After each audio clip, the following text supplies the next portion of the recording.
It's me, it's D, it's the ice hockey loving flea. Hi, how you doing everybody? Hello, hello, hello. I'm here with an attribute, let's start a description. Because as you can see here on the screen, we have all these attributes, but they don't really go into depth with what they do. Now, the majority of them, like puck control, slap shot accuracy, stuff like that, it's pretty self-explanatory. You know, puck control is how well you control a puck, slap shot accuracy is how accurate you are on a slap shot. But there's stuff like offensive awareness. Now, what does that cover?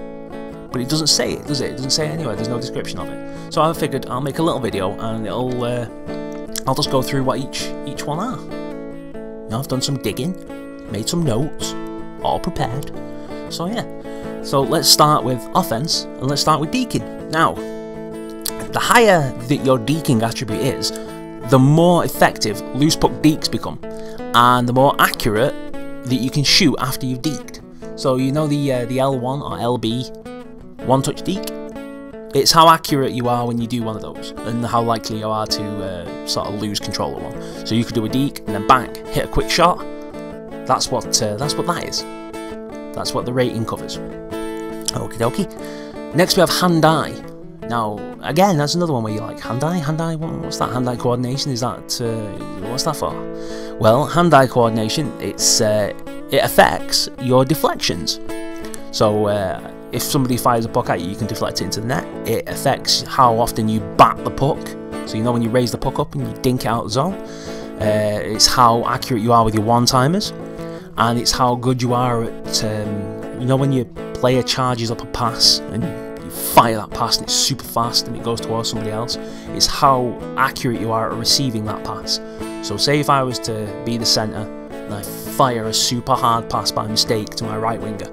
If he's got high hand-eye coordination, he'll catch that pass, carry on going like nothing's happened. If he's not got high hand-eye coordination, he'll lose the pass completely. And that'll be the end of that and we'll all get really upset. Okay, offensive awareness. Now, the players that have high offensive awareness, they have good vision. Now, that improves playmaking, so you're passing, and it also improves your accuracy and how often, you know, you'll get shots on target from nowhere. So if you've got a high offensive awareness and you take a shot from a little bit further away than you'd normally take it, you're more likely to hit on target. Maybe not a goal, but definitely on target. Passing. It's pretty self-explanatory, passing. Higher you're passing, the more accurate the passes are. It's just like, it's easier to get them through traffic. It's easier to hit your mark. You know, that kind of shit. Puck control. Puck control is how easy it is for your guy to maintain control of the puck. So if you get hit and you've got high puck control, chances are you'll keep the puck. Whereas if you've got low puck control, if you get a nudge, you'll drop the puck, it'll go flying off. Same with stick checks and poke checks. If you've got high puck control, stick checks and poke checks have, you know, less effect on you. I mean, they'll still work, but they might not work as often. And yeah. And it also has an effect on whether or not you can do the on-knees deke on the breakaway. Have you seen those? When you get tripped from behind and your guy goes on his knees, it's whether or not you can do the deke and the shot after that. They look pretty cool anyway. I've only ever seen it done once, and it was really, really cool because the guy just slid in his knees, dink around the keeper and a goal. It was fantastic. Slap shot accuracy, it's pretty self-explanatory. Same with the wrist shot accuracy and wrist shot ball. Okay, let's move on to the defense. Let me just scroll down with my notes here. Meow, meow, meow, meow, meow. Aggressiveness. Now, aggressiveness gives you a bonus to your hitting intensity.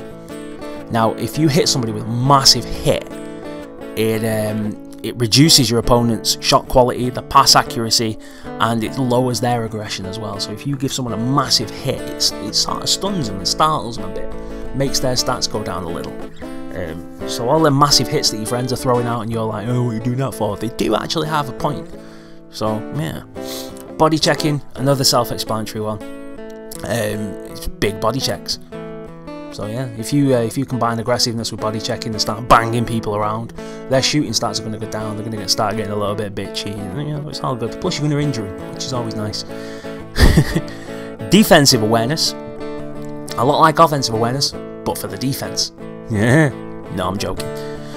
Defensive awareness, it affects how much your player pays attention to protecting the defensive end of the ice. How's that for a description? Yeah, professional, that wasn't it? This includes being able to intercept passes. It means that your guy is less susceptible to being deked. So if somebody puts a deke on you, your guy might not fall for it as much, you know, you can stay there and you can poke and all that shit. And you're just better at skating back and getting back and, you know, getting your checks in, and it improves your defensiveness. It improves all your stats for defensiveness. Discipline. I'm a big fan of discipline. The higher your discipline, the lower the chances are of taking a stupid penalty. So take, for example, if you go in with a massive body check and you've got low discipline, chances are that you're going to get called for, I don't know, a stupid elbow or something like that because your arm's up too much, whether they've got the puck or not. If you go in with high discipline and you know, and then you do the same check's going to be clean, because your guy's not going to have the elbow up, he's not going to be taking a stupid penalty. Same with the tripping. When you go for a poke check, if your guy's got a low discipline, you're going to trip him. If he's got high discipline, you're not going to trip him. It's all going to be good. Face-offs, self-explanatory really. It helps with your face-offs. It's not a guarantee. You could have 95 face-offs and it's not going to do shit. I've played before now with 65 on my face-offs and beat people. It's about your technique more than this, but this helps. This helps indeed. Fighting skill, combine that with strength, affects your punching power in a fight. Again, it all depends on your technique in a fight really, because if you do the shirt pull in a fight and catch him, it doesn't matter how strong you are, you're just going to get battered. It's fact. Shot blocking. The higher your shot blocking, the quicker your guy gets up from the shot block animation. You know, when you're L1 and R1 or LB and RB, when you do the dive to block the shot, it's how quick your guy gets up from that. And it's also the type of shot block. A diving block where they slide on the gut, you know, and it's like, rah, Superman. Or that stupid standing one where they sort of go all gay and they close the legs, and yeah, I don't like that one myself, but that's what it does. The higher you shot block, the more likely you are to dive down and get the shot blocked. Yeah. Stick checking. This affects your poke checks and your stick lifts and the successfulness and shit. Combine that with discipline, and it's how likely you are to take a penalty and get the puck. Yeah. So yeah, that's that. These ones are pretty self-explanatory. Well, a lot of them are anyway. Acceleration. Affects how quickly your player reaches the top speed. If your player's got a lot of acceleration, your player will get to the top speed quicker. If he's not got a lot of acceleration, he won't get to the top speed quicker and may not get to the top speed at all. Bear that in mind. Agility. Agility depends on... agility governs your effectability to turn. Yeah, the more agility, the sharper you can turn with speed. It also helps when you're cutting across, you know, you do the explosive cut, and the better that you can come backwards, skate backwards. Yes. Balance affects your resistance for being whacked, as well as your puck control. The more balance you have, the more you stay on your feet. So when you've got high balance, somebody knocks into you, you're just going to bounce off them, it's going to be all good. You generally see big players with high balance being fucking tanks, and you can't do nothing about it. It's always good to have a high balance, or at least a semi-high balance. Yeah. Durability. Durability decreases the chance of injury. In the EASHL especially, you can play through all your injuries, but when you do get injured, you will get an attribute reduction. And it won't last beyond that specific game, but if you get a whack at the beginning of the game, your stats are going to be down for the rest of the game, which is really frustrating. So it's always good to bear that in mind when you've got a couple of extra points. Just throw them on durability. Just, you know, because nobody wants to get injured, then it sucks. Endurance.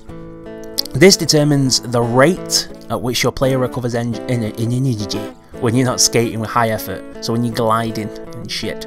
Fatigue kicks in when your player has low endurance, and that affects both your skating and your shooting. So if your guy's tired, not only are you going to skate slower, but you're not going to be able to shoot as well as you could before. Like, you'll notice at the beginning of a period that your guy skates quicker. Like, you know, when the clean ice is on, your guy skates quicker and he feels sharper than he does towards the end of a period, when your guy's like, man, fucked, man. So yeah.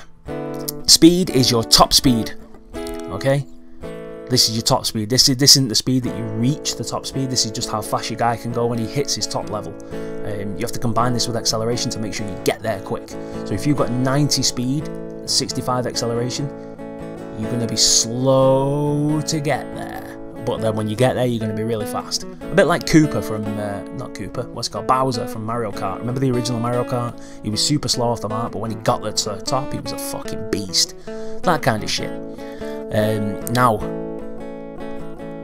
your speed rating don't mean shit without endurance. Because if you're super duper fast with your speed, but you've got no endurance, your guy's not going to be fast for very long. You know, you got to fuel the beast. You got to keep that fucker up there and shit. Strength. It's the final one, and it's one of the most important. This attribute's the modifier that affects your shot power, your fighting, your checking, the resistance to hits, and your board play. Your strength gives you extra power in shots, it gives you extra power when you punch, and it gives you extra powers to your hits. And your strength also helps you when you're getting hit. If you get hit and you've got high strength, chances are you're going to bounce off. A bit like you do with balance. Balance and strength together, very, very good. It also affects the ability to pin people to the board, and the ability to slip free when you're in the board. So if somebody's boarding you and you've got high strength, boom, elbow in the face, and away you go. Or if you're a defender, you pin them to the board and they stay to the board. They're not going nowhere. You pinned them there. It's fucking struggle snuggle time, bitches. Yeah. And that's that. Okay, so that's all of them. Hopefully that helped you understand what they all are. Yeah, there you go. Happy times. Thank you for watching, and I will see you again another time.